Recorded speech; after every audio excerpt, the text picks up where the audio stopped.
Taterskin and the Eco Defenders, Book 2, Chapter 35. As we disembarked and started to explore the surroundings on the small and, as far as we knew, unnamed island, we had some visitors. If Paul Revere had warned us about them, he would have directed that 2 lanterns be lit. But Revere wasn't there. It was a couple of centuries after his time, and the visitors were not enemies, but allies. At first, they were simply curious, but we soon became partners, brothers, and friends, so to speak. They were a pod of Amazon River dolphins, an aggregation of manatees, a holt of giant otters, and a candle of tapirs. The humans tried to speak to the dolphins and manatees, but could not understand them. The problem was they had their Doolittle set to fishian mode, when they should have been set on mammalian. Once that confusion was cleared up, all of us, including the humans, had an interesting chat with them. We explained to them what had brought us there and what we had previously accomplished. We told them all about the war we averted in 1861, the massacre we prevented in 1890, with Chapawee being ebullient and effusive in her animated description of what had happened there at Wounded Knee, and the shutting down and shuttering of all vivisection establishments in 1903. This caused the manatees to clap their flippers and the dolphins to swim back and forth, hurtle themselves out of the water, twist their bodies in the air, and emit some high-pitched whistles and staccato clicks. This was how they expressed their joy over what we had accomplished. What they said can be roughly translated as yippee, hee-haw, hallelujah, and boy howdy.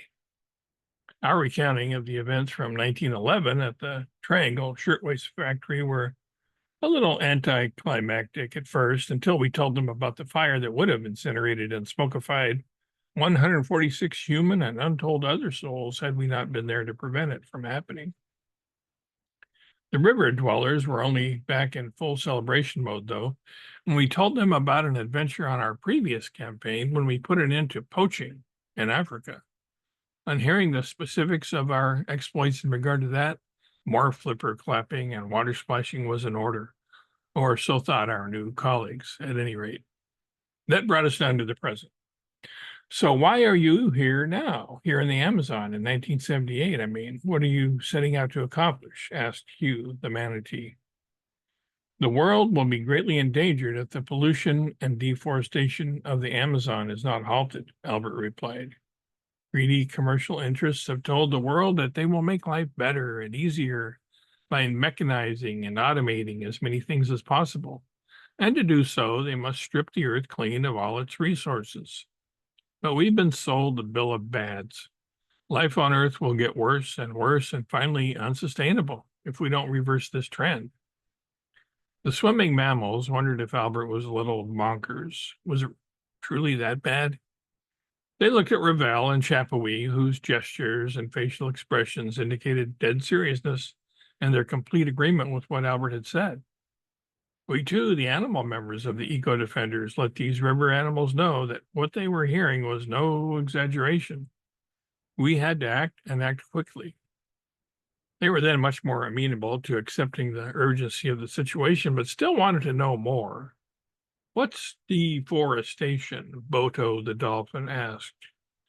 You can think of it as the poaching of trees, Albert replied. What do you mean by that? Asked No Better the otter. The trees of the Amazon rainforest are chopped down, usually illegally, which, among other bad effects, destroys the habitat of many of the animals of the forest. And as if that's not bad enough, the world's weather is also adversely affected. Albert went on to tell them about the detrimental effects of large-scale ranching, farming, and mining, in addition to the logging already mentioned. Soon enough, the dolphins and manatees declared themselves ready, willing, and able to help us in any way they could. Those of us capable of it and willing swam to the north bank of the river. The rest of us, including those who could swim but preferred not to, such as Marmalade and the humans, got dolphin back and manatee back rides over. I guess I should have more succinctly said that they got dolphin and manatee rides over, but since people say horseback when riding a horse, these were the words that came to mind.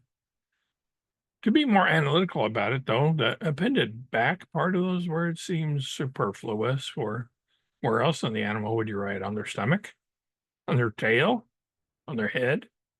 Obviously, you're going to be on the horse's back when you're writing it, not on their forehead or muzzle or ankles or elbows. And the same goes for writing a dolphin or a manatee, although they don't have ankles or elbows anyway. As for Robet and me and the pups, we dog paddled across the river. The elephants swam across, so did the rhino.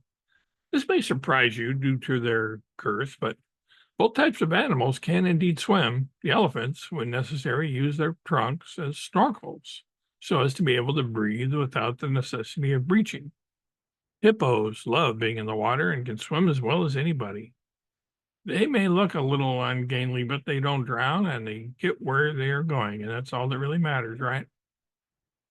Rinky also swam. Duck-billed platypuses prefer being in water than out of it, the same as hippos. After making sure Marmalade was safely aboard a dolphin, Stripes and Rory and Jupitus jumped right in too.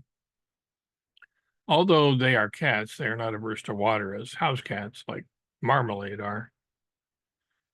Yuck Yuck jumped in, cannonball fashion, and swam across, lifting her forelegs high above her head one at a time and splashing them violently down, while also churning her back legs as if she was trying to ride a bicycle as fast as she could. It looked clumsy, to be sure, and although she did tip over backward a couple of times, Yuck Yuck did eventually get across. Draco can swim. In fact, bearded dragons will, prior to taking a couple of laps around the pool, inflate themselves with air to make themselves more buoyant. As I said, they can swim, but it isn't their favorite activity in the world, so Draco opted for a ride on a manatee.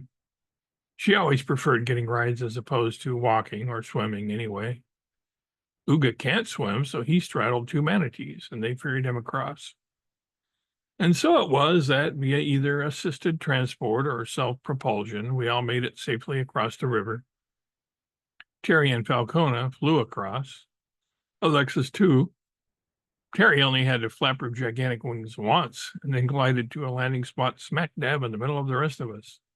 She was so proud of her size and her beautiful complexion and classic features, as she put it, that she liked to position herself where everyone else could see her. She shook her pinions to draw visual and oral attention to herself. "Listen up, people," Terry croaked out. She considered her raspy voice to be melodious and pleasant, but in actuality it was anything but. That's just my opinion, though. Others, with less discernment, may disagree with me. "This is what we're going to do," Terry continued.